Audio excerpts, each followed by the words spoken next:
10 years on, and thank you to the Frontline Club for putting it on.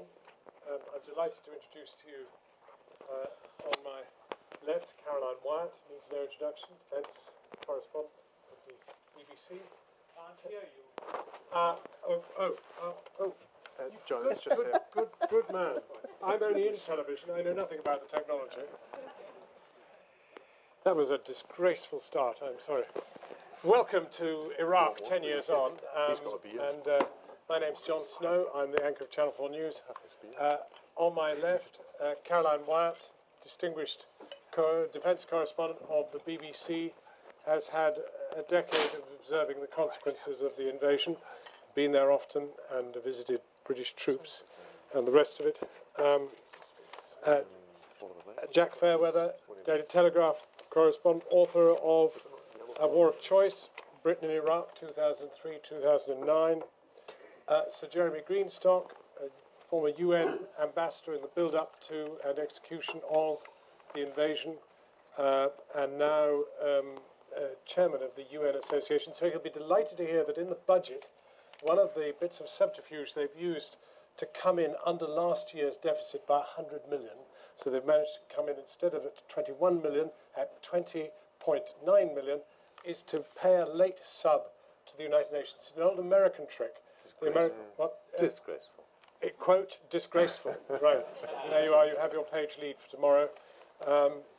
Jim Murphy, defence spokesman for the Labour Party, the Opposition Defence Secretary, and Peter Oborne, been to the region often, made a number of startling documentaries for Channel 4 and written extensively about the conflict. And just to sort of clear the air, just as you know that I'm a completely impartial chair, my involvement with Iraq goes back to 1979. I was there at the outbreak of the Iran-Iraq War, a harrowing and horrific experience. 1 million people died. It played some part in informing some people's wisdom as to the sensitivities surrounding any outside involvement in anything else. I've visited Iran and Iraq extensively ever since. But I'm going to ask Jeremy Greenstock now, on the 10th anniversary, in a brief summary, what your thoughts are now of hope and regret. Maybe no regret, who knows? Oh, plenty of regrets. That Iraq is not in the state that we would have wanted it 10 years on. That bad mistakes were made, particularly in the aftermath of the invasion. All that will be gone through in the Chilcot Inquiry. We need to wait for some objective judgment in that inquiry, which I think will be quite harsh in some ways. Can I just interpose? Yeah. When, oh Lord, when? When? I mean... Somewhere around the end of this year. Really? Because they said that to me last year. Oh, they'll say it to you next year as well. But is there not a danger it will never come out? I think its political impact has been lessened by the time they've taken. When he was asked to start, it was actually the politics were all about Blair and about Gordon Brown not wanting any answers to come out before the 2010 election. They were given far too wide a remit from 2001 to 2009, and John Chilcot, I think, now realises he should have rejected that remit. What was important for the UK in learning lessons was 2001 to 2005-06, that sort of period. Then the surge took over and it became a different kind of operation. But what the United Kingdom did, what the Prime Minister at that time did, was to handcuff ourselves to American decision-making without the real opportunity to affect it, and never set a bottom line on where British interests would really lie, precisely with the Americans or by making decisions ourselves. And the mistake which Tony Blair made, I think, politically, was to go hard power with the Americans when the British public were identifiably going soft with the Germans or with the EU, not consciously Brits, but being soft power interpreters of what they wanted to do with their interests, with their money, with their armed forces. And that affected the political reputation of the Prime Minister who made those decisions. Iraq on the ground, I would say, taught us 3 or 4 quite big lessons. Whether they'll be learnt for the next time, I don't know. There will never be a next time precisely like this one. But if you are trying to manage a country from a distance, you must make your criteria what is going to work on the ground and not what is going to be politically acceptable in your home country. You must understand the shelf life of intervention forces, particularly the military, but also the political players. And you must try and understand the implications, the consequences of what you're doing for the neighbours and for people who are going to take decisions that counteract what you're doing. None of that was done. The preparations were not done. And I don't just regret the fact that Iraq is not yet in a condition that we would want it. None of the countries changing the Middle East are going to mend themselves into a new era in 10 years. But we should have been conscious of the cards we were putting in the hands of Iran, which was a much greater, longer-term threat to a host of interests for the West than Iraq. And that was never properly calculated between the US and the UK. We'll go into some of the other details, but those are the things that there will be some others in conversation, but those are the things that still stay with me, John. Jim Murphy, well, Labour's cross to bear. I think it's all of those who took the decision to be involved, the cross to bear, myself included. I was in Parliament at the time and voted for the military intervention, and it's different in the UK from it is to the US politics in that there's not that stridently partisan kind of political divide, and there were people in all parties who were in favour and all parties who were against it, different of course from the US political debate. But I think the question we were asked, I was scribbling some notes, the question we were asked to reflect on is about lessons, and I think that there are consequences and lessons. And then when it comes to Iraq and also Afghanistan, consequences and lessons are different things.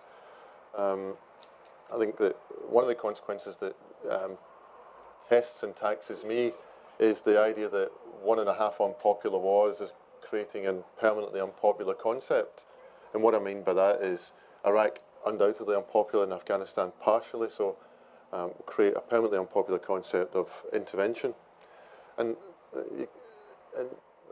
these things, there always should be wariness and weariness both in public and in political minds on this, but as we'll talk about Syria a little later, I'm sure, but I think I've had less than half a dozen emails and letters from anyone saying we need to do anything about Syria.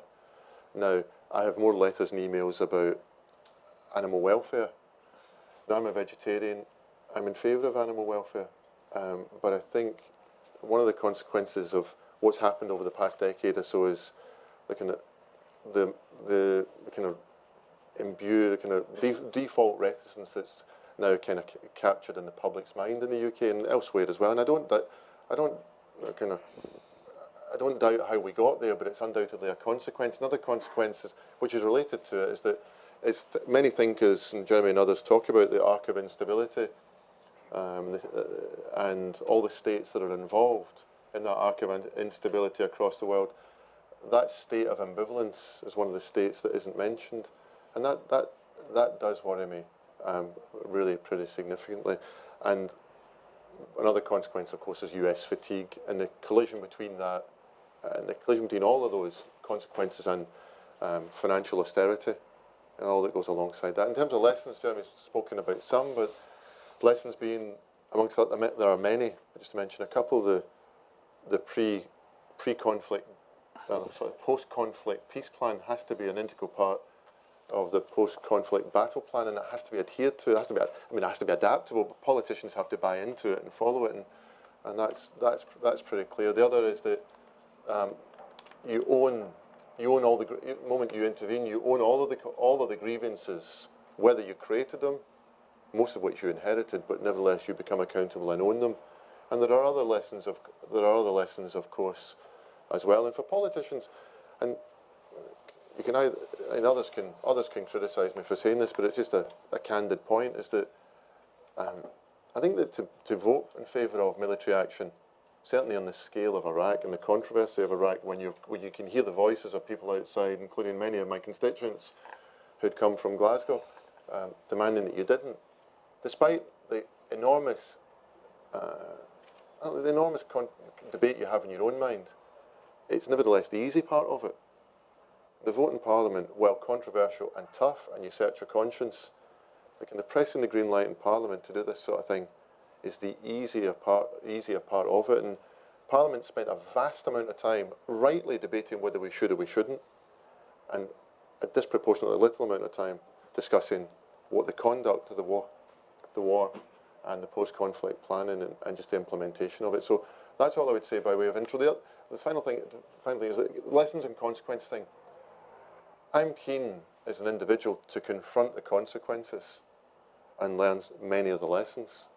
And I do think it's important for someone in politics to talk about confronting the consequences, because it's a country like ours where politicians like myself are not forced to justify why we're not more engaged in Syria.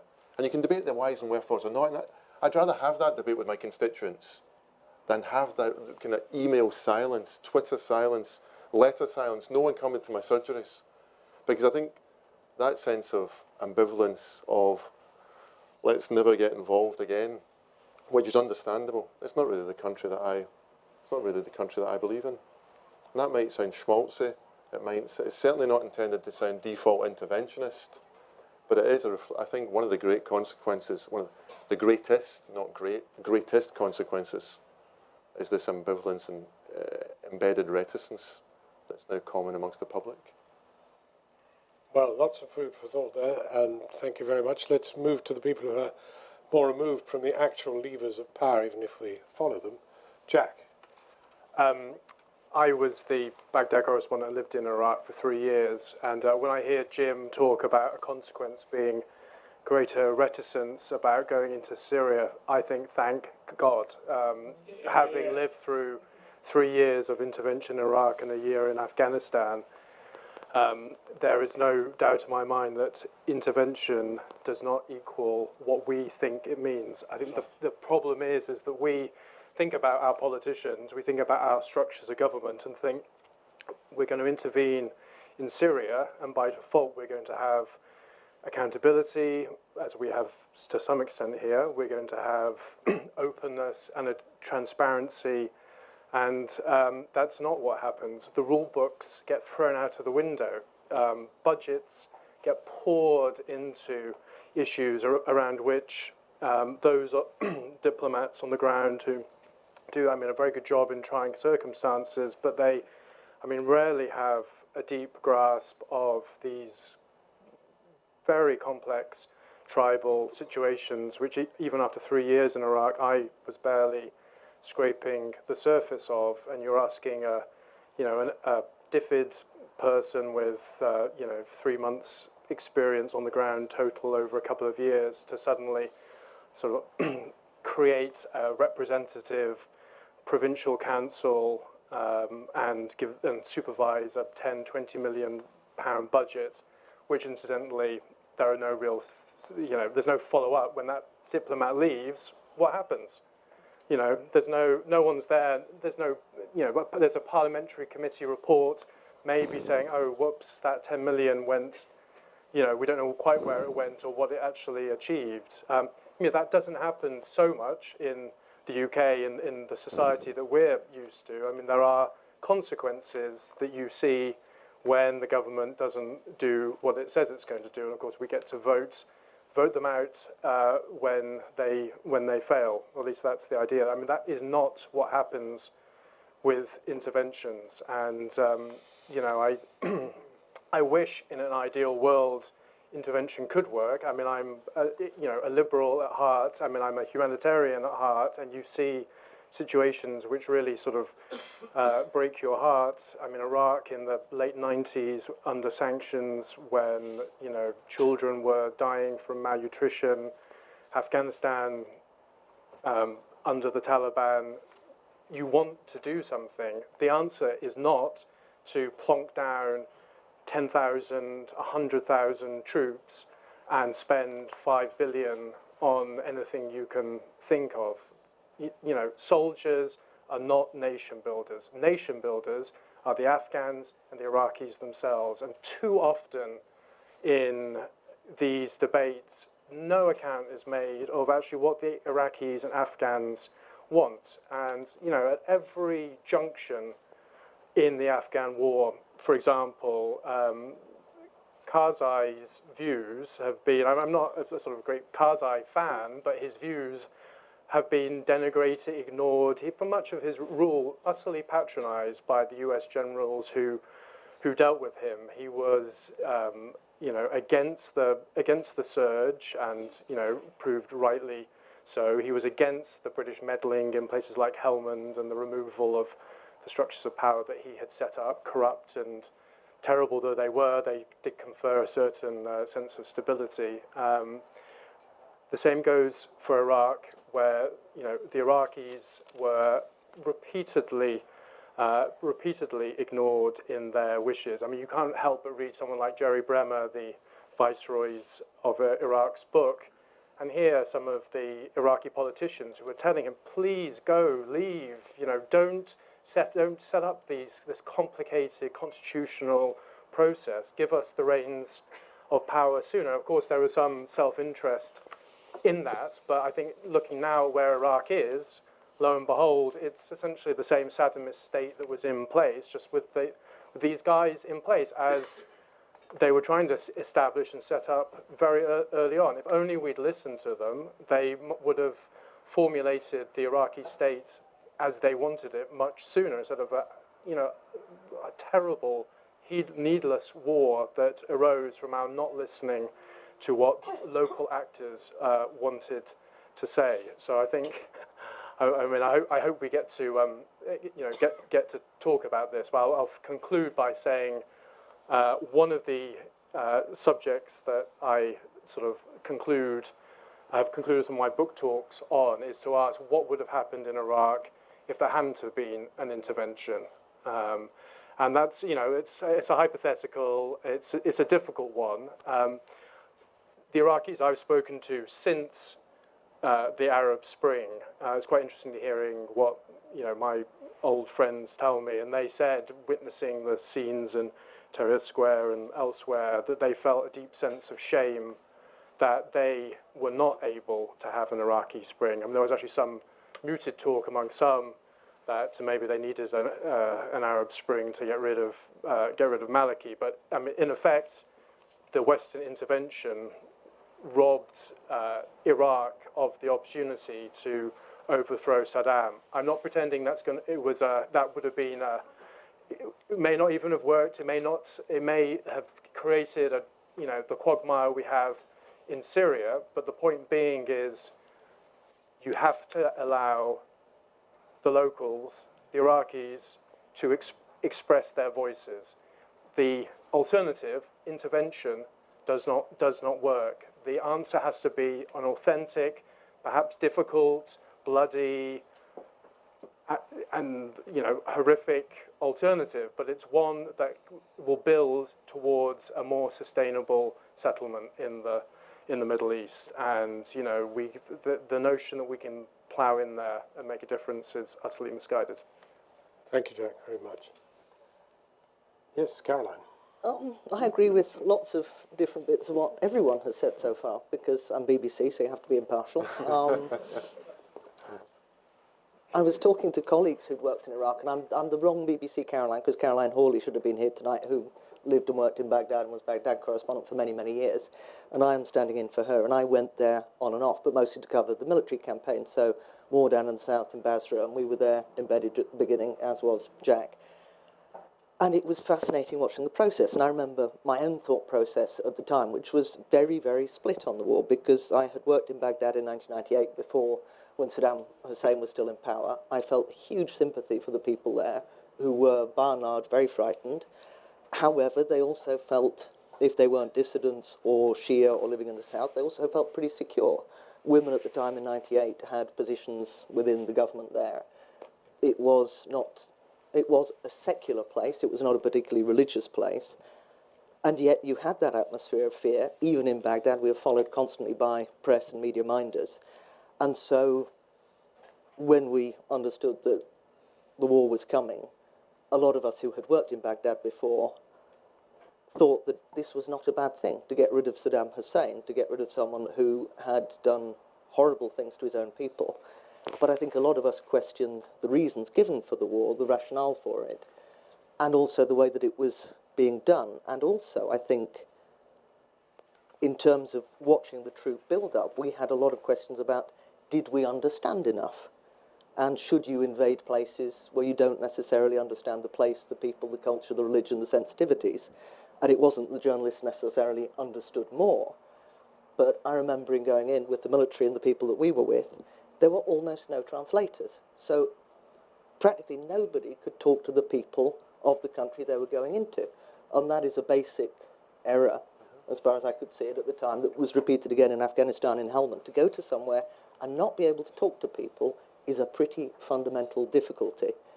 And there were very few amongst the military, very few translators. And in the end, I think we were not allowed to bring translators with us as embedded journalists with the British or American military because they had to be accredited.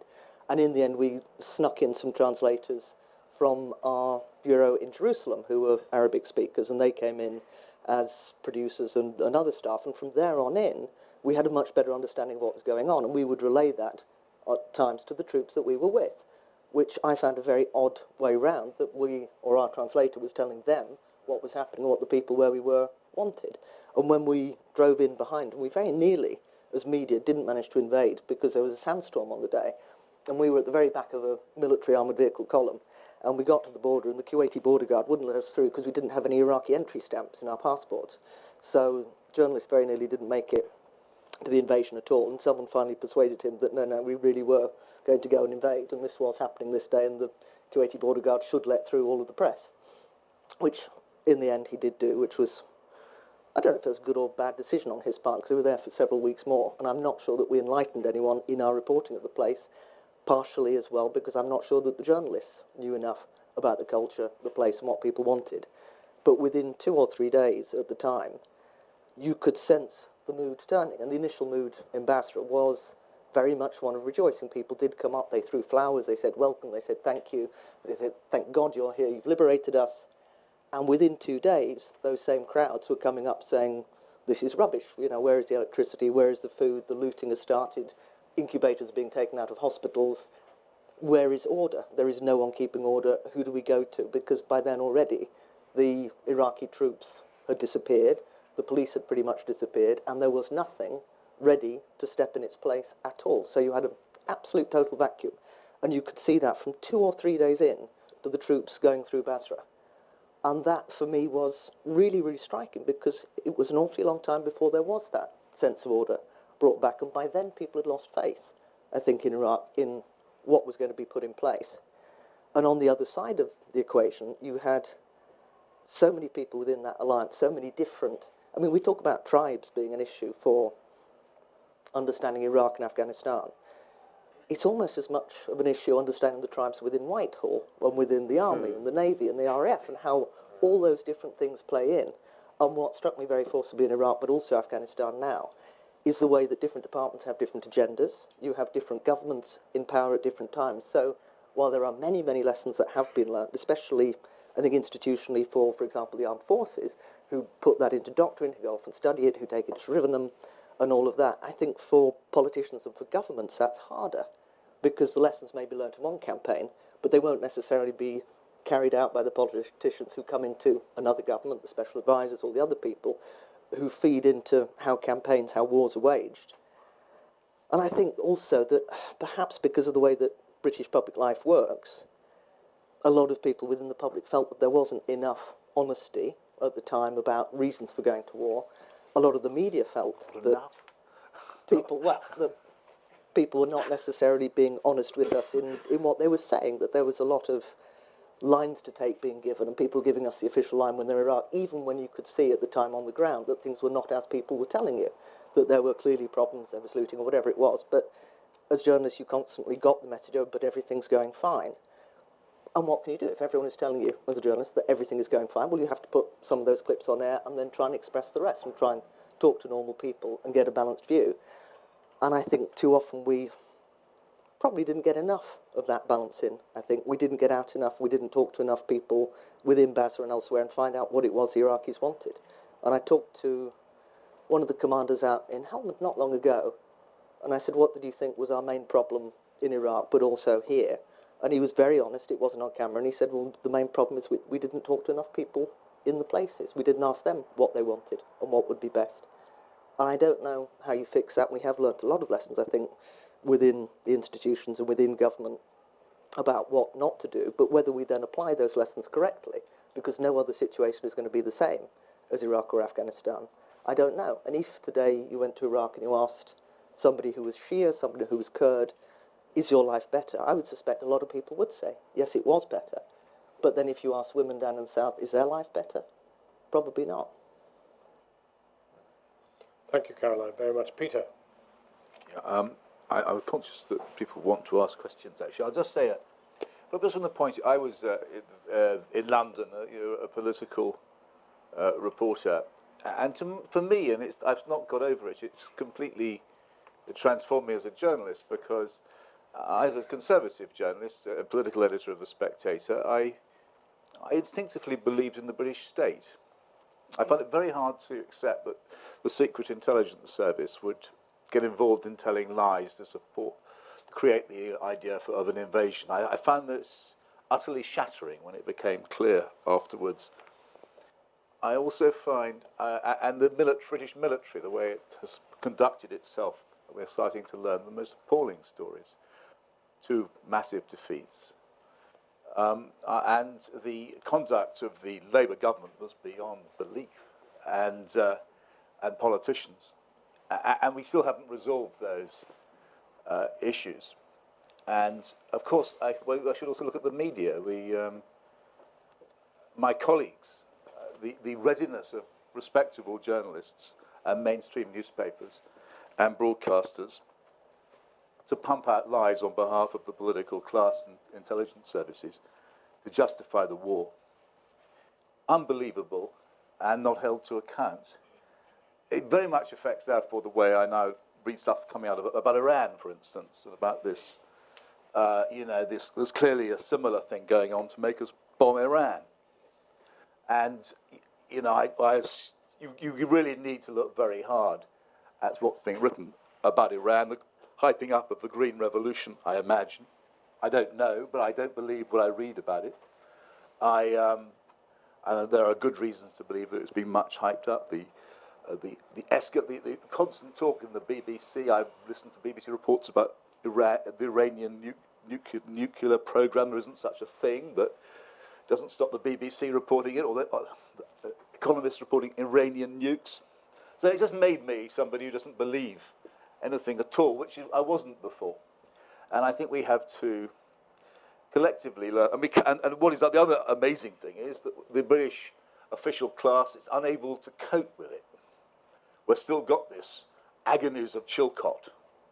We've still got Tony Blair is still permitted to walk around and regarded as a respectable person.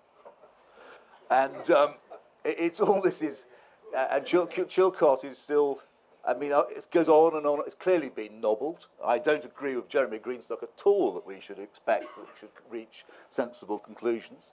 And of course, then all this ghastly business, which you've learnt about, of the British state's involvement in torture, which your government covered up and lied about endlessly, and was party to.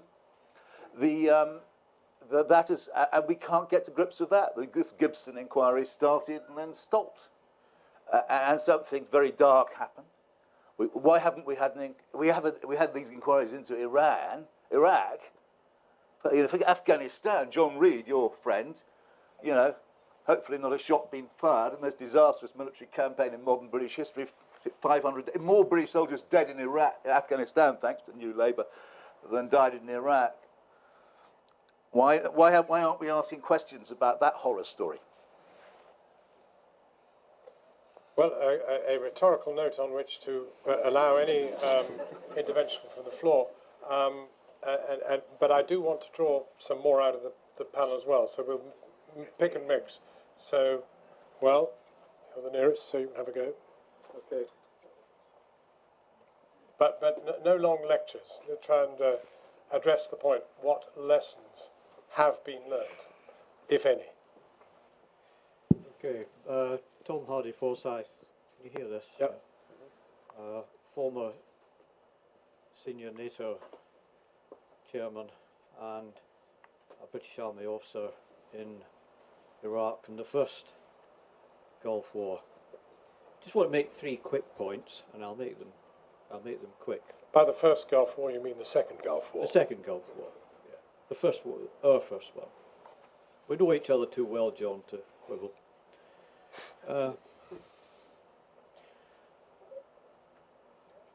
was just in the House of Commons not all that long ago when the genocide of the Kurds and what had happened to the Fairies and what had happened to the Marsh Arabs was at last recognised officially on the floor of the House. We spoke about 2 Iraqs, the one above the ground and the one of tens of thousands of people underneath the ground. My view, and I want your opinion on this, is in fact what the mistake wasn't the intervention in 2003, but picking up on your point, why didn't we finish the job in 1991 when there was a popular uprising that we could have just sat and simply supported? Instead, not only did we not support it, we gave Saddam the means to actually continue to punish his people.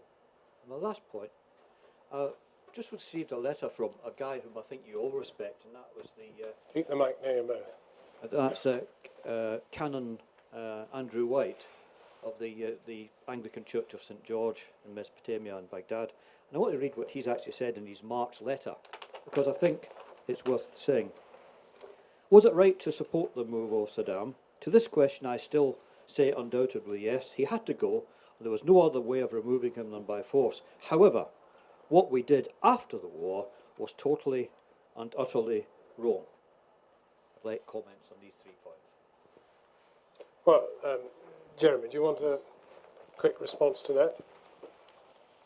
On the first point about 1991, it was George H.W. Bush's clear decision not to go into Iraq and own it in the way that his son did 12 years later. He thought that they weren't prepared for it, and he made a deliberate decision, and no other ally could counter that decision, that they wouldn't go on far beyond the border. So that was just an American decision, which against the background of everything that happened later in Iraq and in Afghanistan, and that might happen in Syria if we intervened, was probably the wiser decision. But, you know, that's with hindsight, and it was the wise decision at the time. I entirely agree with you that the biggest mistakes in 2003 that were made after the invasion was over. And I'll put it in these terms. George W. Bush gave General Tommy Franks the wrong mission. He told him to get Saddam out of Baghdad, capture Baghdad, and rid it of Saddam. That was the wrong mission. The mission that he needed to give, with all the experience we'd had from the end of the Second World War onwards, was to say, create a secure Iraq without Saddam in it. The general who did the invasion had also, MacArthur-like, to do the first year after the invasion, and then the military would have been instructed and resourced to keep security under their own belts. That was the biggest, worst, and earliest mistake, and it was irrecoverable after that. So you still think that that intervention to remove Saddam was absolutely right, I don't think anything absolutely. but was right. I haven't revised that in my own mind. We should never, ever have done it. I've always focused, and indeed that year, not just now, focused on the fact that if we did the aftermath right, people would forgive us the illegitimacy and the mistakes of the decision to invade. But the interesting thing is the institution where you were ambassador, as far as I know, will not sanction regime change as a legitimate reason for going into somebody else's country. We did it on a different basis. We did it on the basis of the abstruse resolutions in 1991, which created a truce that Saddam then broke. Yeah, but are you saying that the UN is wrong to insist that going into other people's countries and achieving regime change is illegal? The UN doesn't say any of that. It's 2 or 3 permanent members of the Security Council who say that. And you can't pass a resolution in the Security Council that will achieve that result. It's nothing to do with the UN, the Secretariat, the institution. It's to do with the governments that make the decisions at the But UN. in terms of lessons learned, one lesson that we don't need to learn is that it's probably a mistake to knock around the world removing other people's leaders. Yes, the people of the country now only have the legitimacy to remove the leader. And that's what you believe. That's what I believe. So you believe now, offered the chance to go and remove Saddam, if the circumstances were now presented to us, you would not support going in and removing him. If you had where I think we've got to realise that Iraq, if it had been left to the people later, or if we'd supported the rebellion in 1991, is it would have created a situation much more like Syria than Afghanistan or Libya or Mali. Iraq would have been torn apart by the people trying to get rid of Saddam, because he would have tried to keep his own power in his own hand, and it wouldn't have worked any better than in Syria. Well, seeing as you've raised Syria, and I will bring in some more questioners in a moment, but we're getting on to interesting territory, because Syria is about lessons learnt and not learnt. Yes, the caution in Obama comes as much from his watching the Iraq experience as anything. Well, and he's pretty well justified, isn't he? I think he is. Not to go in. Yes. In any form. Yes. Well, let's not give Obama a free pass. He just authorised the surge in Afghanistan, which has needlessly killed tens of thousands of Afghans and hundreds of U.S. Marines. I mean, Obama is, has his own set of mistakes that he. I recognise that, but I'm trying to get on to a position where we find out how we feel about intervention now, and you're saying he's right not to intervene in Syria, but Britain and France are even now yet again, in the face of much wider Western resistance, wanting to throw petrol onto the fire in terms of throwing weapons in to nobody knows who. I mean, an amazing collection of people who we were told were very bad people. We were told Al-Qaeda was a dramatically bad outfit, and that these extreme jihadists were a terrible threat to us, which is why we ever went to war in the first place. And we're about to start arming them. Well, let's not get on. But isn't that a lesson I'm not defending it. I think it's a mistake to throw arms into Syria. The reason for doing it is basically humanitarian, in this sense, that Assad cannot be allowed to continue the killing that is going on. Therefore, we must hasten the end. Jim Murphy, do you support the British government in urging the weaponisation of the supply of more weapons beyond those massive quantities that Saudi Arabia and Qatar are already pouring in? We don't. We've been sceptical about it. And what about opposing it? On the basis, well, there hasn't been a vote, so... No, but I mean, scepticism and opposition are two different things, aren't they? Yes, distinctly different. They are different, of course. Are you opposed to the arming of Syria? If you say, are we against putting the British government arming the opposition? Yes, we are at the moment. We are. The problem is, who are they? What's the due diligence? And as we've said before, the one thing Syria is not short of is small arms. Now, and what, Jack, I mean, you didn't deliberately. I know you're making a debating point. I wasn't saying about the ambivalence point about a desire to intervene in Syria, and so this comment shouldn't be taken as either. But if people wanted to hasten the demise of the Assad regime, it wouldn't be the supply of small arms or whatever. It would be a denial of air superiority. Now, I'm not advocating that's what should happen. I'm just making that as an observation. The worry I have is that, and I share, I read this and I share some of this concern, is that depending on how this plays out, this is the first Syrian civil war, and we haven't done due diligence on who would be arming in this. In a post-Assad Syria, as people wrestle and tussle and fight for a post-Assad control, I worry what would happen to UK arms. Now, this isn't, in terms of the UK government, the French government involvement here and what they're trying to persuade European allies, I understand the scepticism that is there, but just can I come back to one sentence on it's Tom's question. The night before the vote in the Iraq War, the most powerful thing that happened on the 24 hours before the Iraq War vote in Parliament wasn't Tony Blair's speech. And notwithstanding your lack of affection for Tony Blair, it was regarded as a very powerful speech. You would say it was duplicitous and everything else, but it wasn't that. It was Kurdish refugees in committee corridors upstairs on the second floor of the House of Commons trying to persuade MPs of all parties to vote for military action. And that was more powerful than anything that happened in the chamber that day, any twisting of arms by government or opposition whips. And that was a decisive factor in terms of people's morality. But the lesson you learn from that, however, as Jeremy's alluded to, is that moral outrage isn't enough. I was moral in the outrage office then when that happened, and I think you've oversimplified it. Well, I haven't. I was there. But I was there. I saw it think we're happen. getting a bit dense. But my point is that moral outrage isn't sufficient Right. to justify the I'll type of take, thing that we're talking about. You in the middle there. Yeah.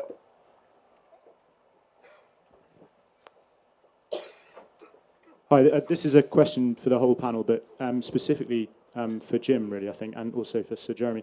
I was a junior army officer in 2007 in Basra Palace during the British Army's, in inverted commas, withdrawal from the city, and I've also recently served in Helmand. I suppose the two obvious lessons I've learnt from my limited experience, and clearly this is from a British perspective only, and I'd be really interested to hear what you have to say about this, is firstly to agree with Jack's points, I think, that a military intervention can never really truly be successful without a genuine political settlement. And I think, if you look at Helmand, for example, Helmand now is in a far, far better state than it was even 2 years ago. Just far, far safer for the normal guy on the ground, both soldier and for the population. But that's never going to work on an enduring basis when we leave, unless a political settlement in Kabul really genuinely lasts, because otherwise Helmand will just be left to the warlords like it was before we came. And then specifically to do with Iraq, and this is really, really the thing I'd be interested in your view on, is whatever the rights and wrongs of the intervention at the political and moral level, and I know that's what you've been talking about now, I'm thinking more about the practical level of intervention and suggesting that you can't do it unless you have the means to do it properly. And when I was in Basra, we had a battle group of about 1,000 people to mount a counterinsurgency operation in a city the size of Birmingham against an increasingly effective militia. And we certainly don't have that anymore. The cupboard's bare. So how much do you think just genuine practical considerations about what we can do should be involved? And I'd be interested to know what kind of thinking was going on, about the practical limitations of our ability to do it in the House of Commons when we intervened in the first place. Jim Murphy. I think that the politics and the political debate in Parliament, you can read the Hansard transcript of the debate. It wasn't about the practical capability of the UK military as part of a coalition to achieve an objective. Now, that's increasingly part of the conversation today for understandable reasons. And I don't want to get in a kind of criticise the government on defence review. That's a different conversation. But there are consequences of the US at least partially looking elsewhere, and European austerity, which has a big impact on this conversation about intervention in the future, which is that I think we should, this might sound a peculiar thing to say, but I'm in favour of what I would call a coalition of cuts within NATO. My worry is that each individual nation, and individual nations have got a sovereign right to make their own decisions, of course they have, but I worry that the European end of NATO, which is going to have to bear a much greater proportion of responsibility, and it's easier said than done, as a consequence of ourselves and others making our independent decisions on cuts to the military, we get to the end of the process, and the next time we get together to say what are the shared capabilities that we have and what can we do together as European NATO members, we'll just look at one another blankly and say that we've all cut those sorts of capabilities, and therefore we will continue to rely enormously on the Americans. Now, of course, there'll be a degree of American enablers in most operations, as there was in Libya, but I do worry that that's a consequence of the cumulative cuts of parties of both left and right across Europe in terms of NATO's capabilities. And the only other thing I would mention about your own experience, you've got more experience about it than I think than all six of us in terms of you actually haven't been there. So I mean, I feel guilty answering your question, but here's an observation: is that I think one of the lessons is that once and for all, the termination of the cultural conceit about Britain's unique capability to do things based upon our experience in Northern Ireland. I mean, our experience in Northern Ireland and Ireland, centuries long as it has been. I'm not sure my family were there. My family have only been here for 2 generations, so it was Britain. My family were in the other country for those centuries. But the kind of cultural conceit that's been embedded in us as a nation and perhaps in the military, based upon our achievements or experience in Northern Ireland, take your pick. I think that's gone and gone forever, and that's no bad thing. Well, I wonder if we can focus on this absolutely critical question of specifically what lessons have been learned, because in a sense, that question has raised a very interesting answer, which is, in the end, the defence cuts may be regarded as the kindest cuts of all. And that's a terribly cruel thing to say in the presence of somebody who's committed so much effort, energy, and bravery to working on behalf of the political classes for the betterment of humankind, etc., which is that would have to be what drove you to do your job. And yet the very fact that we're no longer able to do what we did is probably a terribly good thing, because it now means, surely, that you will only ever be able to do anything in terms of you'll be able to do your own self-defence, and then you can only do things to other people's countries if virtually every other country agrees to come along with you and do it within the rule of law. I mean, it was Kofi Annan who said this was an illegal law, an illegal war, and he was, unfortunately, right. So we won't be able to go to illegal wars any longer. We won't be able to do some of the legal stuff either.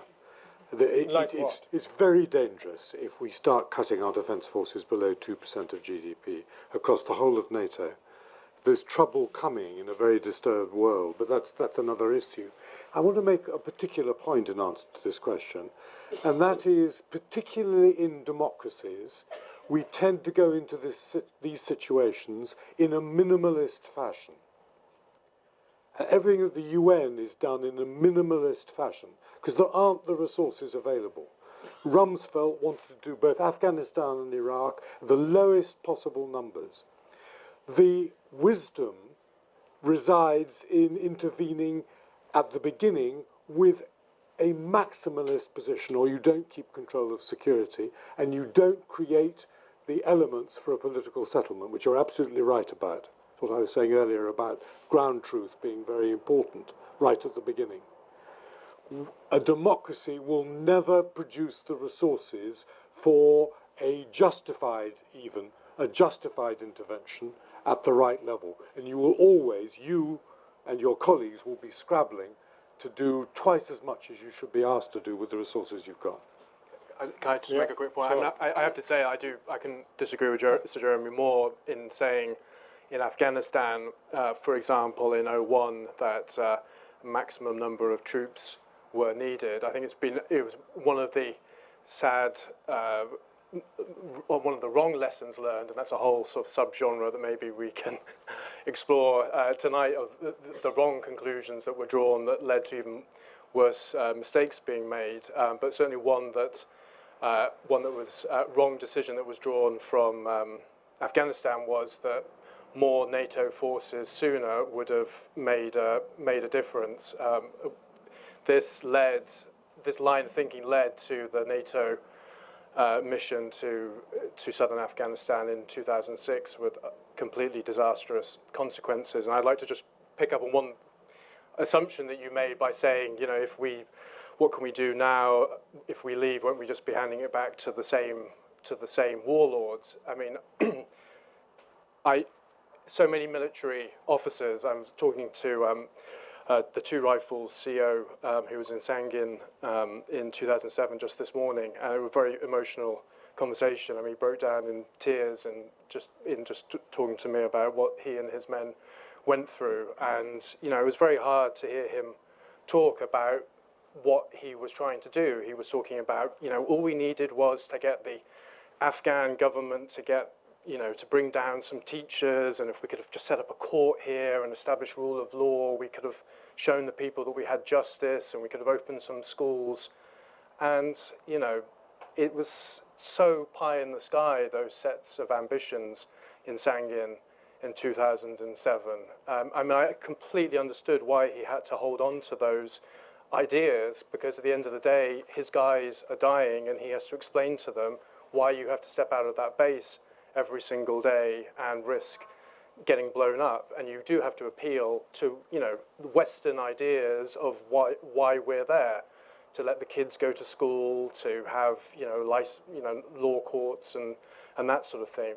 Those are, I mean, you know, Afghans also want to some extent those things, but they're not going to be brought at the end of a gun in the space of a 6-month tour. You know, we're talking about very long commitments, and I mean, you know, and that's just something no one is able in Western governments to provide to these countries. And it's, you know, entirely right that people, you know, leaders in the Middle East are skeptical about Western promises, because they've seen, as in, you know, the Gulf War in '91, when we didn't follow through on our promises to the Shia, to the failure after the collapse of the pullout of the Soviets from Afghanistan in the '90s, when we didn't support a settlement there. I mean, they know that we do not follow through, that we do not have the ability to deliver. It's only us in the West who believe that we can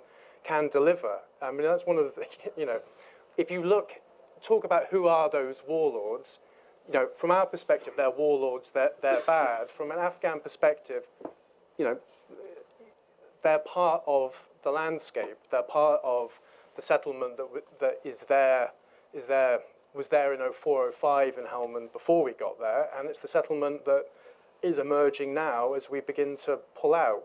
All we've done is inserted ourselves, our great sort of wishful thinking, into that mix, and it's you know, it's a great shame. Anyway. I have to agree. I think there is, though, on a more optimistic note, more realism about what you can achieve with military force. On the one hand, you have very publicly perhaps overused military force and made it less threatening to other countries, which I think is an issue after the interventions, that the threat of sending in an army isn't as great now, having seen how many you need to achieve what result.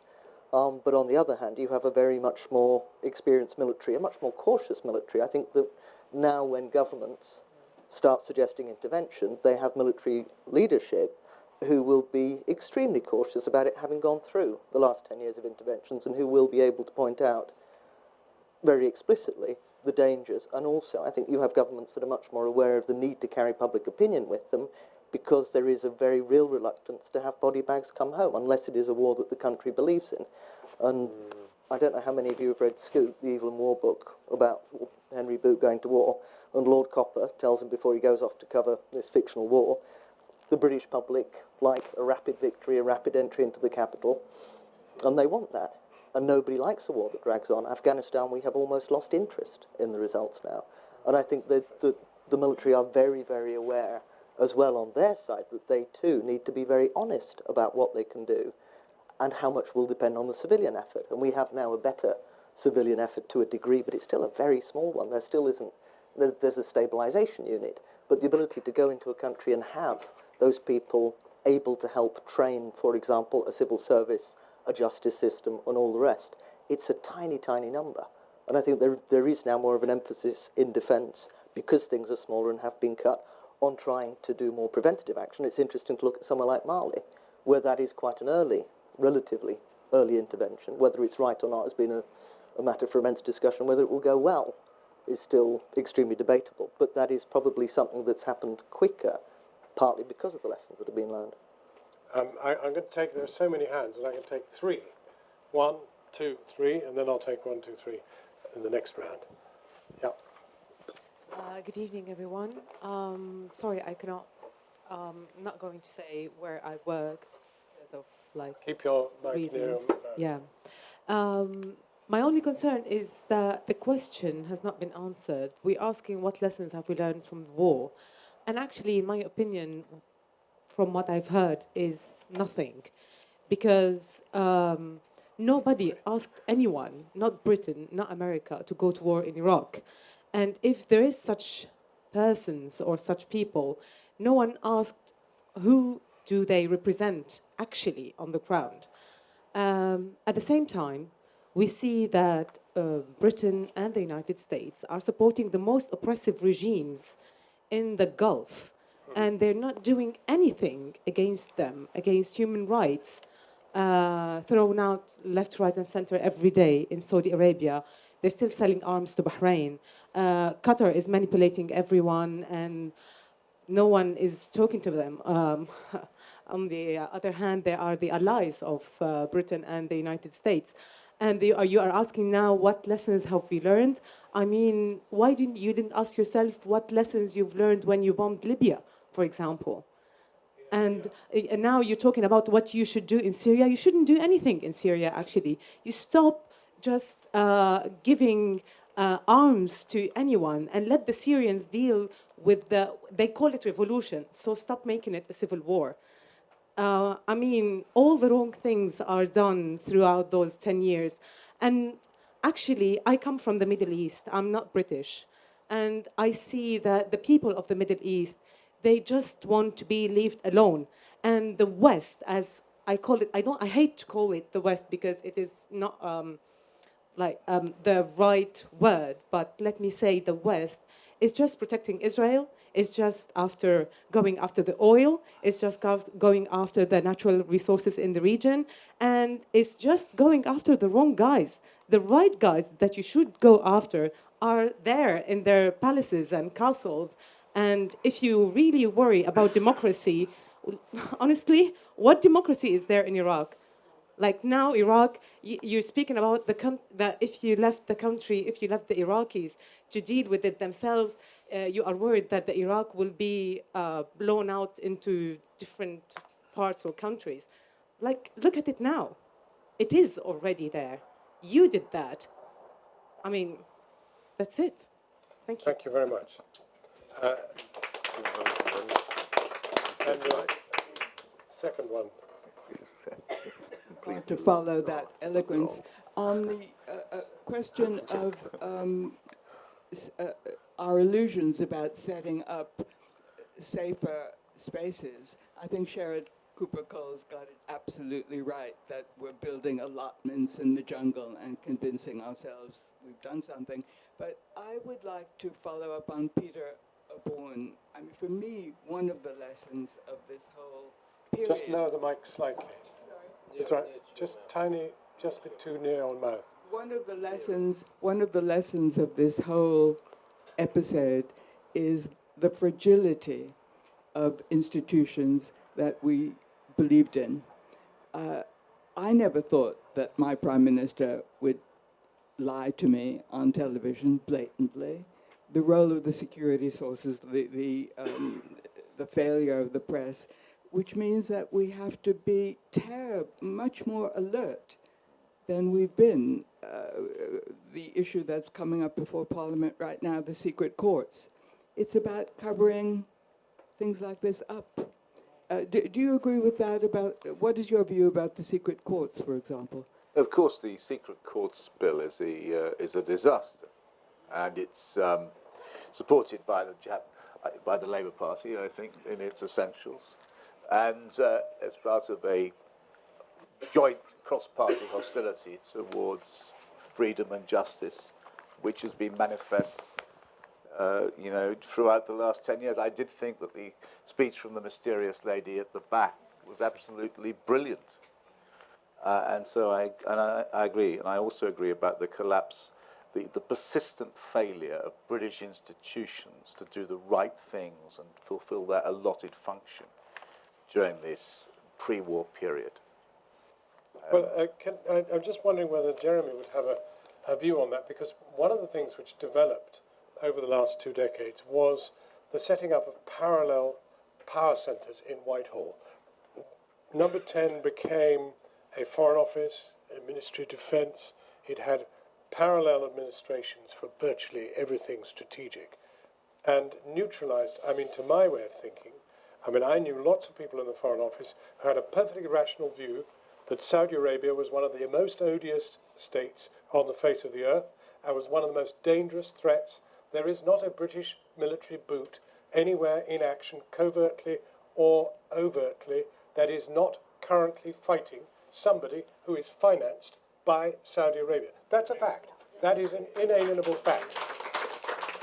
And there are plenty of people in the Foreign Office who know that, who also know that on the other side of the equation, our strategic interests are best served by creating a viable relationship with Iran. It's a wonderful escape to be able to say they're bonkers, they're vicars, they're people that we can't do business with, etc. But Iran is one of the most sophisticated and intricate and historically brilliant civilizations on earth, and it is a complete madness that we have chosen to put our lot in with...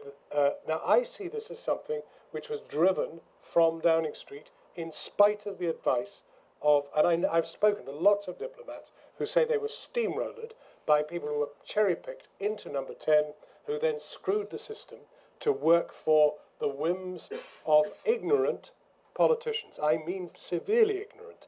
There were people in Number 10 who served as Prime Minister who knew nothing about the region. You have nothing to realise about that Iraq the and nothing about Commander-in-Chief, Iran. it required the collaboration of the officials. And Sir Michael J, Lord J now, is a stinker, is the biggest stinker Steady of with the lot. libels. Steady with the libels.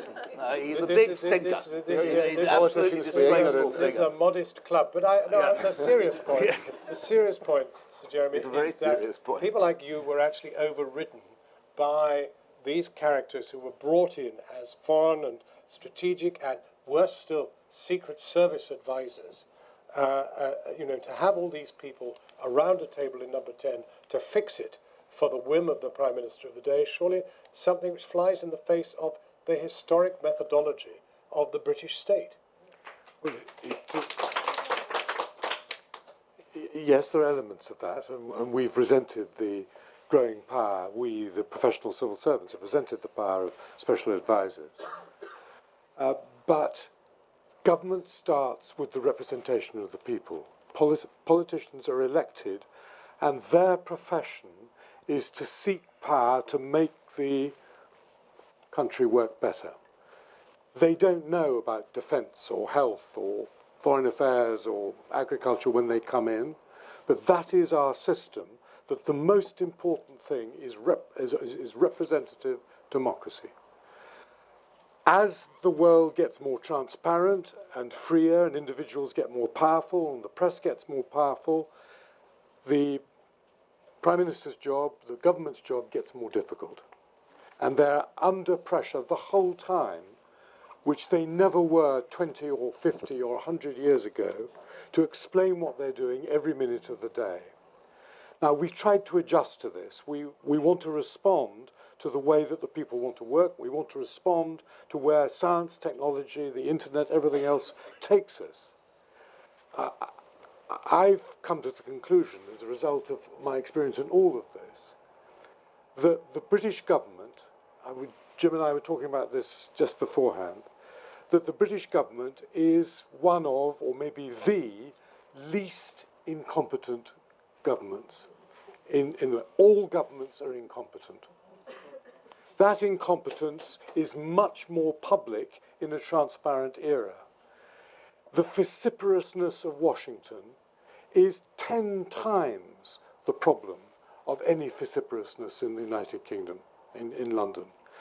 British civil servants learn to work with prime ministers who have to work with the modern environment, with their special advisors Jon talking Snow about said at all, by the way. Jon Snow was making a different point, and I think I put it in a different way. You were making the classic New Labour answer to the charge of politicisation. Jon Snow's question was a much more interesting one, which you've artfully not answered, which is why is it that Britain, over the last 15 to 20 years, has started to systematically favour the Sunni world over the Shia world in the Middle East?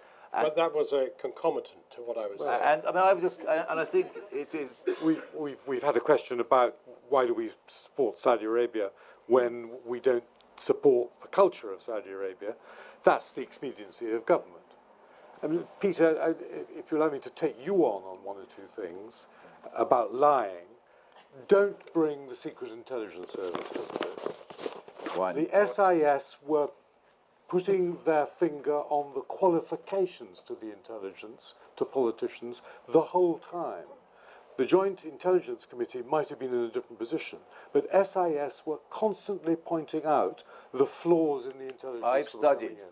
I had made a study in my book, The Rise of Political Lying, of the statements made by Tony Blair about the existence of weapons of mass destruction before 2000. He made them in the run-up to 2003. He was constantly citing the Secret Intelligence Services. Intelligence Service are telling me this, and putting it in emphatic, unqualified Why do you lay detail. that at SIS's door? when Because it was they Blair should have saying gone to him and said he was using them publicly on the floor of the House of Commons, saying that he knew that Iran had weapons of mass destruction because he'd been told so, Iraq, because he'd been told so by SIS. SIS should have gone to him and said, look, if you say that once more, They we're did. going to... Well, they... But it was all these Well, things they are done never in did. private. The Prime Minister it's not good has the enough. public microphone. It's went not on good get- enough for our interests, Peter, the material... but don't traduce the people who weren't at Well, fault. and I've also got the story of curveball. and so- I mean, just a quick point. I mean, the material that SIS presented to Blair, albeit with caveats, would not have, well, I was going to say would not have even made it into a Telegraph news story. It was, I mean, there was single source material making it through to the Prime Minister. That's not good enough. But it was stated as single source. Well, that single source is not legitimate. As a reporter, I don't take single source. I agree with you. Single source material. I don't even, you don't until it's corroborated. You don't use it. I just wanted to make a secondary point, which is that you don't necessarily have to blame the sort of corruption of the SOFA government for the ills of British foreign policy. I mean, I think I disagree with Jeremy's self-congratulatory view on how the British state works. In actual fact, military advice consistently throughout the war, and it's not just the pre-war period we've got to think about, it's also the post-war, it's the management of the war and indeed the decision to ramp it up in Helmand that should be assessed. And throughout that period, the Joint Chiefs of Staff failed miserably. They became a somewhat politicised unit, rather like Blair hand-selecting what he wanted to hear, and the special civil servants who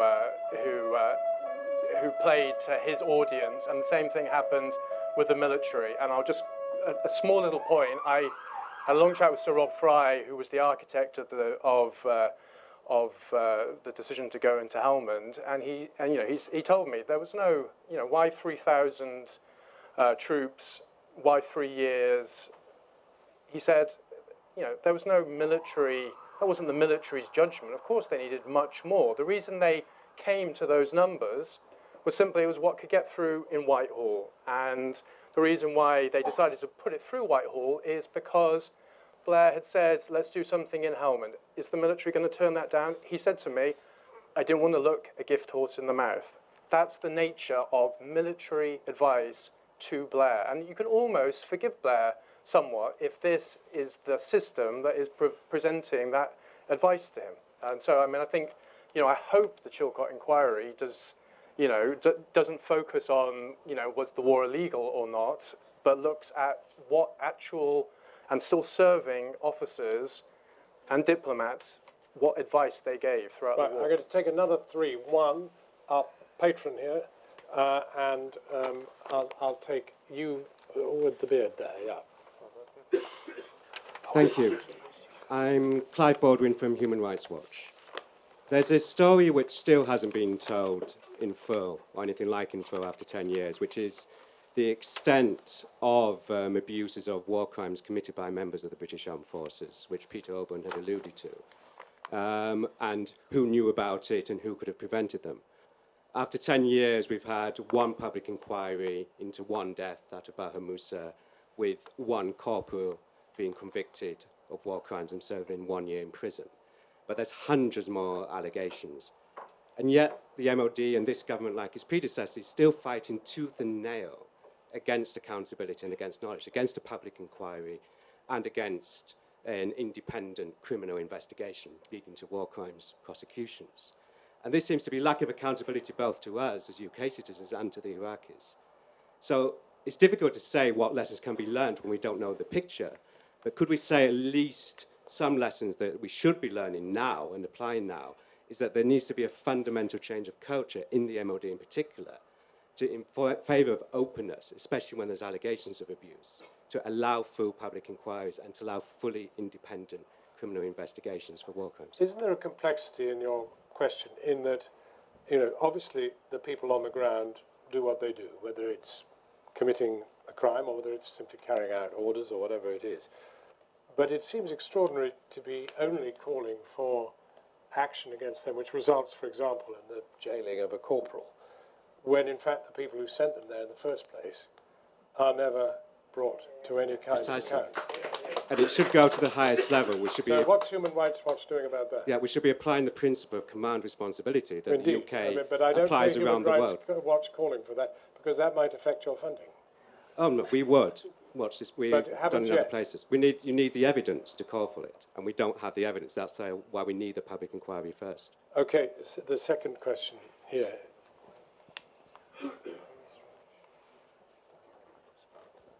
My question builds on this, the deficit of accountability that the panel have described, accountability to the British public. The Minister of Defence still has an establishment of 101 press minders tasked with managing, or rather thwarting, the press in Afghanistan. The current Secretary of State for Defence seems to personally control military communications on this today. The Army has lost its voice. Obviously, one questions how this can be appropriate in an expeditionary war of choice, but my question as well is whether the panel feel that the British press has contributed to this failure. And the last question here. Yes, thank you very much. Ewan Grant, a former UK Customs Intelligence Analyst. And before the very quick question, I would just say in relation to Sir Jeremy's defence of SIS, that when I worked in the Customs Service, quite a number of SIS senior managers and indeed security service senior managers were brought into our organisation to deal with mismanagement and corruption, and they largely succeeded. And when they went back, they left us in a much better position. And I did use the word corruption. The question is, what did we know then, 10 years ago, about the Sunni Shia geopolitical situation inside Iraq? What do we know now, and also in relation to the Sunni Shia situation regarding Iran, which I suspect will go on beyond that? Those who heard Lord Ashdown last month here, he made the view that he felt that was the big issue in the Muslim world, and perhaps it wasn't being fully understood, Sunni versus Shia. So, Jeremy, did you sense that the political masters understood the incredibly delicate sensitivities enshrined in the existence or non-existence or coming again of the 12th Imam? Not every day. The Iraqis didn't think in terms of Sunni Shia. I found in Baghdad absolute horror from anybody we talked to, and we did go around talking on the streets to a certain extent.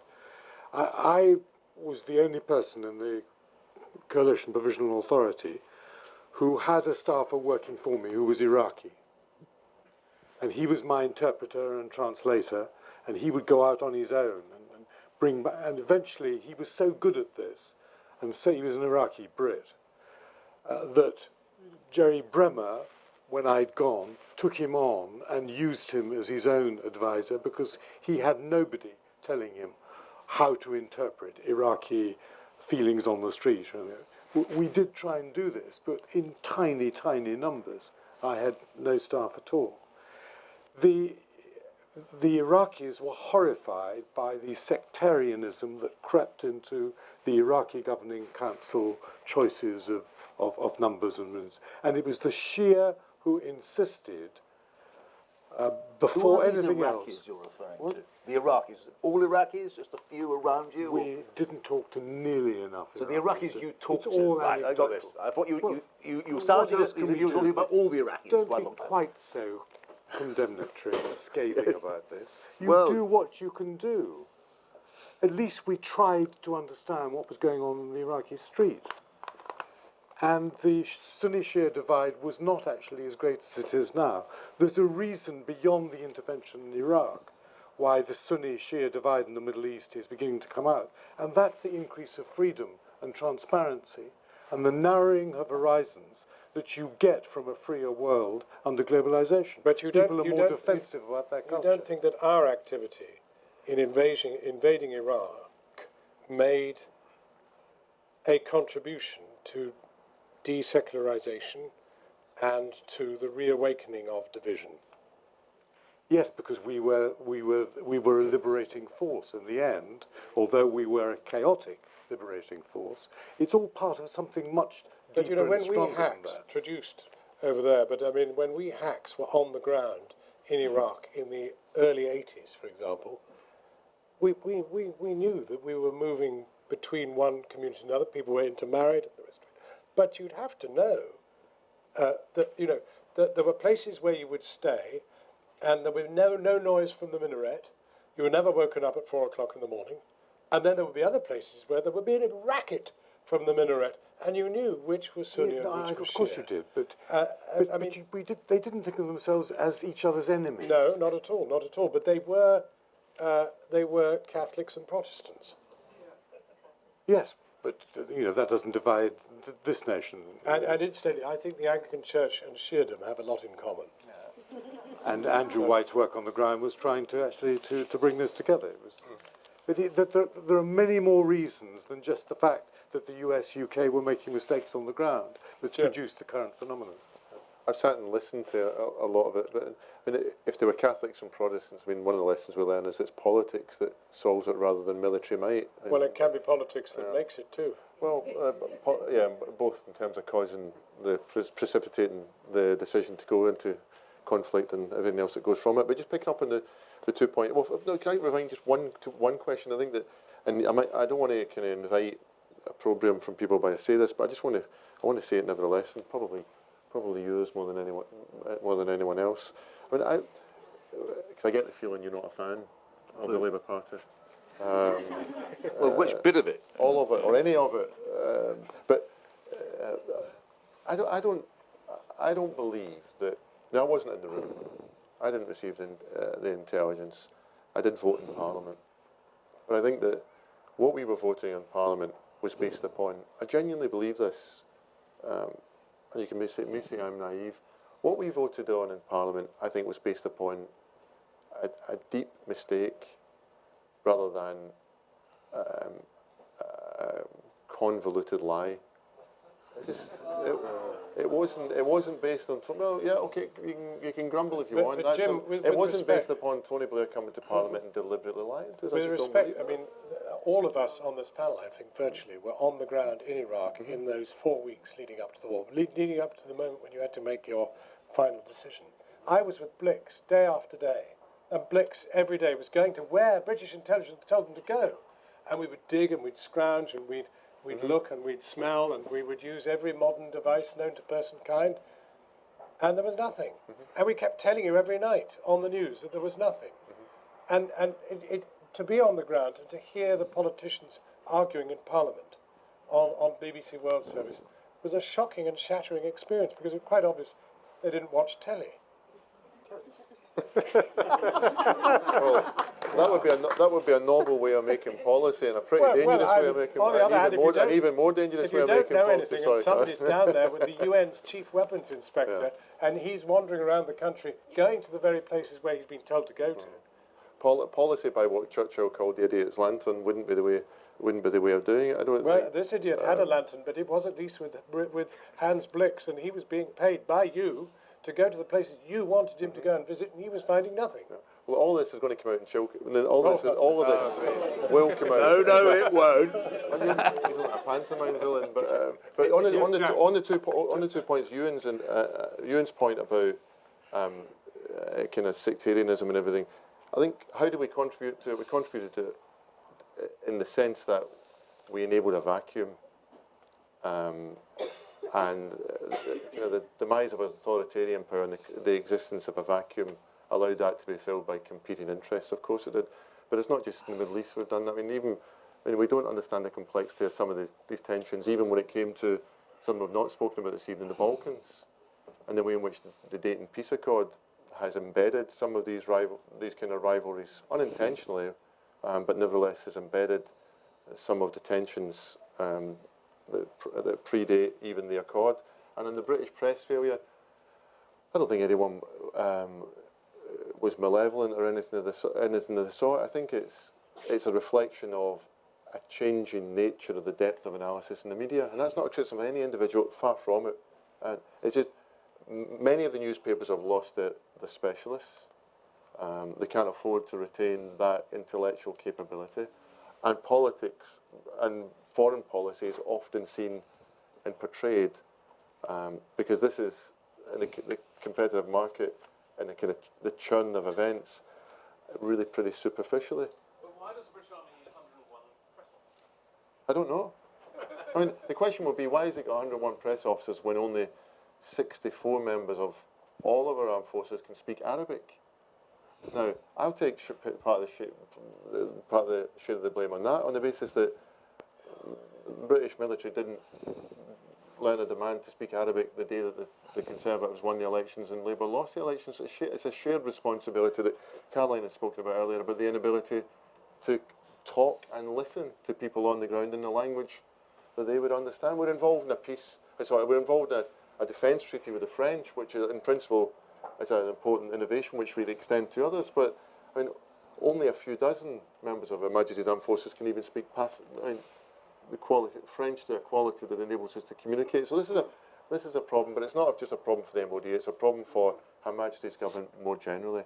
I don't want to turn the MOD into a language school if I was Secretary of State for Defence, but I think a much greater focus on preventative intervention, part of which is deeper cultural understanding, and a kind of a reward and a push towards language skills, I think would be an important.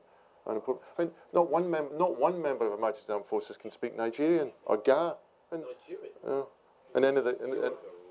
These are the issues about language skills are very important. What about Farsi? I don't know the numbers.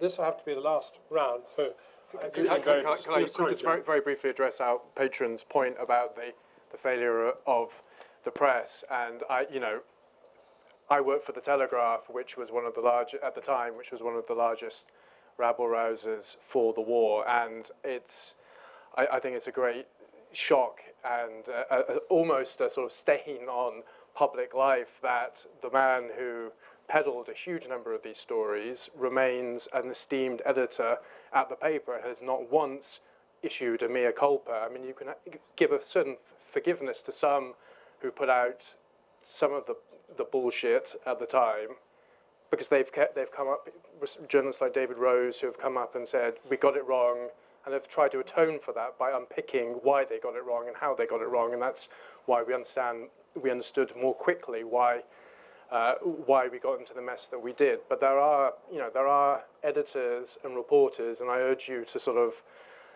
as honourable citizens, to sort of find out who they are in order to not buy their papers, comment on their blog posts, whatever it is, to say that just as it is the case in government, when you make mistakes, you can't then just keep on rising up unaccountably, as has happened with so many civil servants involved in the decision making for the Iraq War. You can't, as with Blair, you can't be a respectable member of society. There has to be some sort of consequence, and it does. I can't. I'm sure I wasn't the only one who read, Blair's comments about how he has some difficulty sometimes walking down the street, being heckled without a slight smile, thinking, if that's the best we're going to get in terms of holding a member of the group that took us into Iraq responsible, then I suppose I'll take it with that wry smile. I wish it weren't so, but that's probably the best we're going to get. But Jack, civil servants didn't make in the blue sweater here. Civil servants didn't make the decision. We did.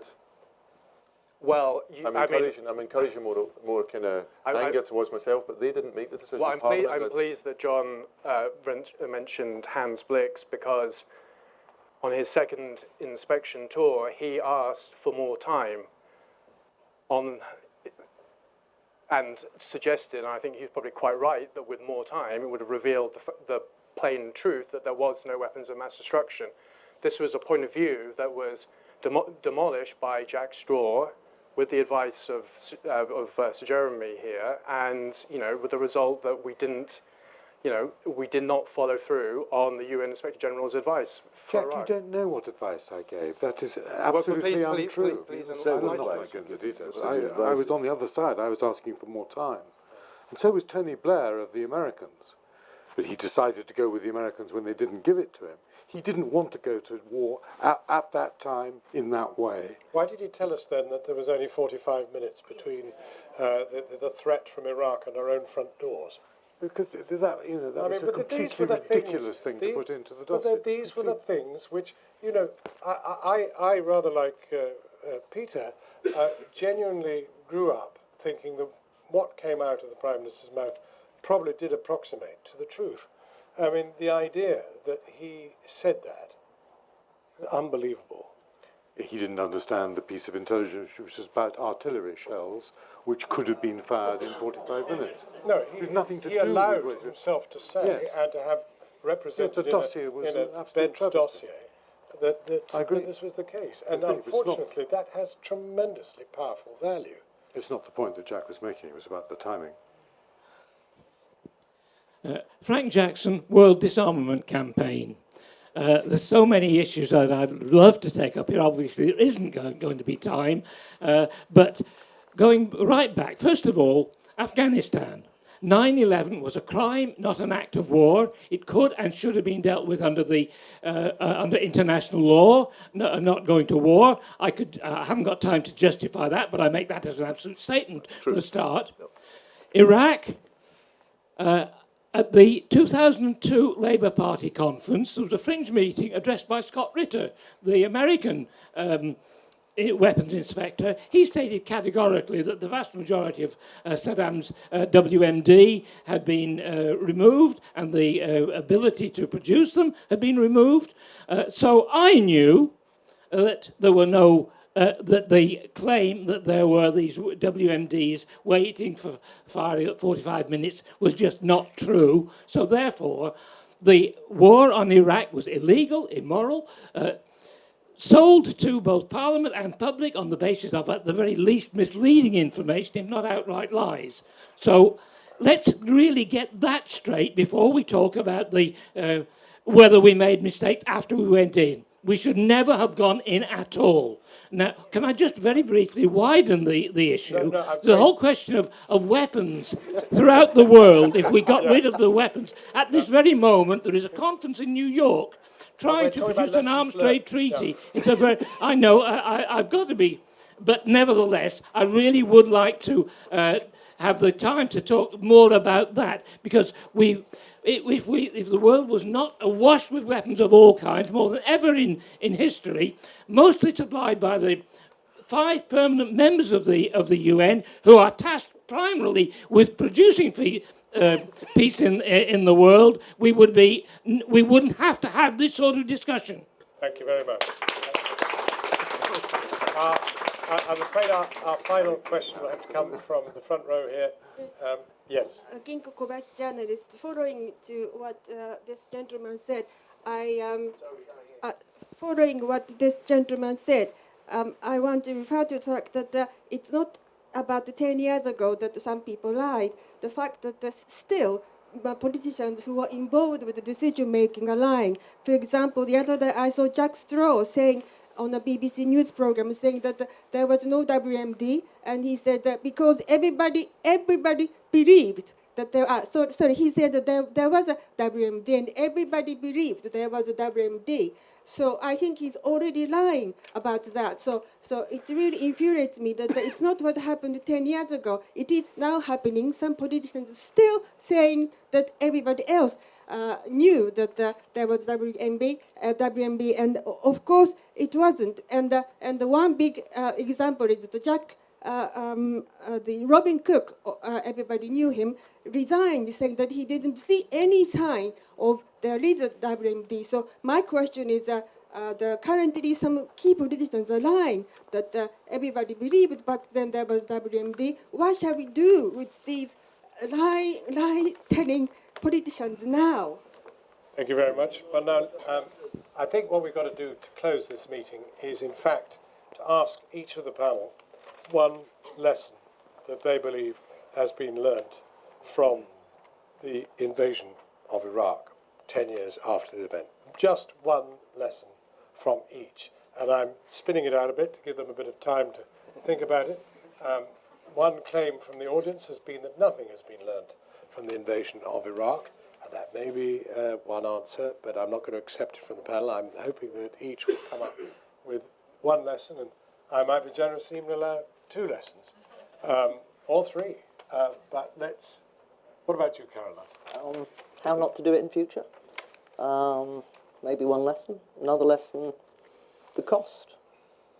The length of time things take if you intervene, and that crucial lesson that I think Jim mentioned at the beginning, which is if you break it, you own it. Once you're there. By cost, you mean not only financial, but mental? Mental, human, physical, all the rest. I mean, in one sense, I suppose one of the benefits of 10 years of war is that military care of casualties has become a lot better, and we as a nation have become more aware of what we need to do in return for those forces that we do send in our names to war.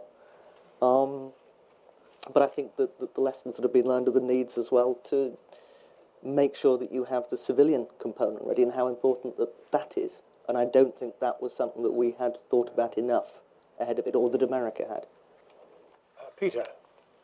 Yeah, just speaking on behalf of the journalists I do think we have learnt to be more scrupulous and sceptical about I hope we have, about the way in which we report these things and the stories we get told by governments. I mean, I don't. Although there is some counterexamples about Iran at the moment, which suggests that we are vulnerable to powerful commercial interests or proprietors who are in. But I hope that it's a much greater scepticism, and I do think there aren't simple answers. I think that's one of the things we have learnt is that, sometimes it is right to intervene, other times it's clearly not, but you've really got to understand what you're doing. I think we are wiser.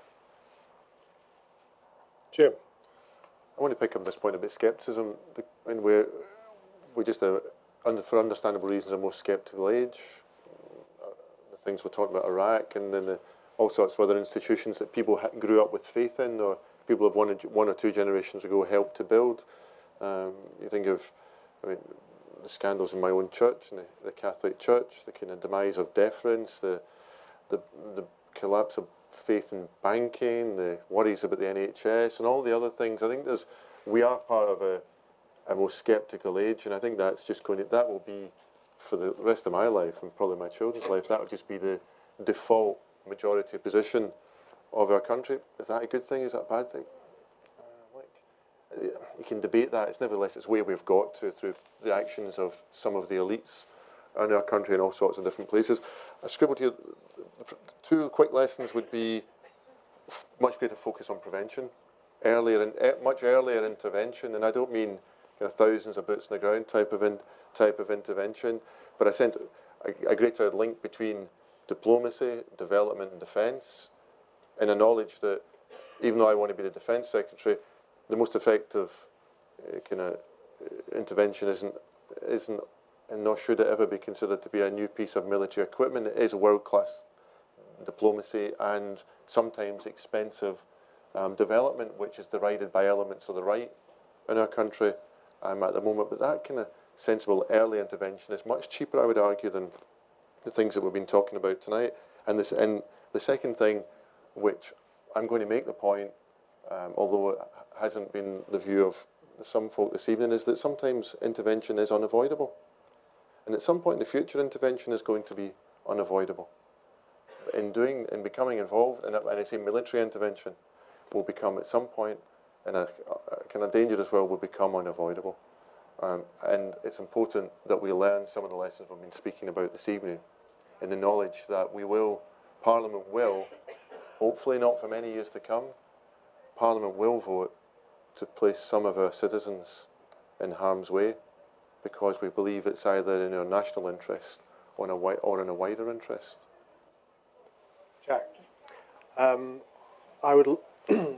think one of the lessons learned has been that our armed forces, who have been prosecuting these misguided and ill-conceived wars, that we've rehabilitated the image of the army in the eyes of the public, and I think certainly at our understanding of what soldiers do is at a high watermark. Our understanding of things like PTSD that affects so many soldiers, our understanding of the appropriate care and duty we owe them for putting their lives on the line, that has all improved, and it's rather sad that on the other side of that you have the cuts, which are at the same time sort of unlearning some of those lessons. But I think that sort of Wootton Bassett moment when people came and observed the soldiers returning in their caskets was a lesson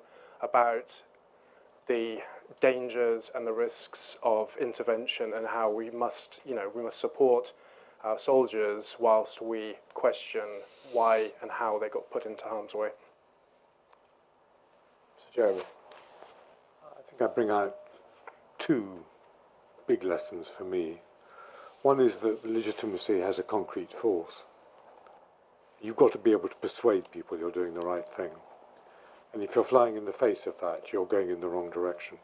And legitimacy in intervention terms also lies not just with the people of the country, of the decision makers who are intervening. Legitimacy of where a country goes lies with the people of that country, and you've got to understand what they want. And the other big lesson is that politicians are too, I'm sorry about this, Jim, but politicians are too enamoured of the military, of the hardware. They think that they can achieve things. The point was made earlier, military intervention is going to go wrong if the politics are wrong of that case, of that territory. You've got to get the politics right. And there was no understanding of that in Iraq at the beginning. And I think that Donald Rumsfeld got it seriously wrong at the beginning in Afghanistan. You've got to make the politics work, or the military will take you in the wrong direction. Well, we did eventually get to lessons learned, and in fact, all our panel had very useful lessons that we seem to have learned. I'd like to thank you for being an absolutely terrific audience, eclectic, unquestionably. I would like to thank the person who's been described as the mystery woman for her very cogent contribution, and all the questioners, and the people we haven't been able to get to. I'm sorry about that. Any discussion about this is incredibly difficult, unbelievably difficult, because everybody has 27 things they want to say about something that they care very deeply about. And I think most people are here because they care very deeply about what we are still involved in and what we have been involved in. So thank you very, very much, and thank you to each of our panellists, to Peter, Jim, to Jeremy, Jack, and Caroline. to you. Yes, power, BBC, marvellous power. No, seriously, Caroline. Really good evening. Well done for coming. Well, I just thought.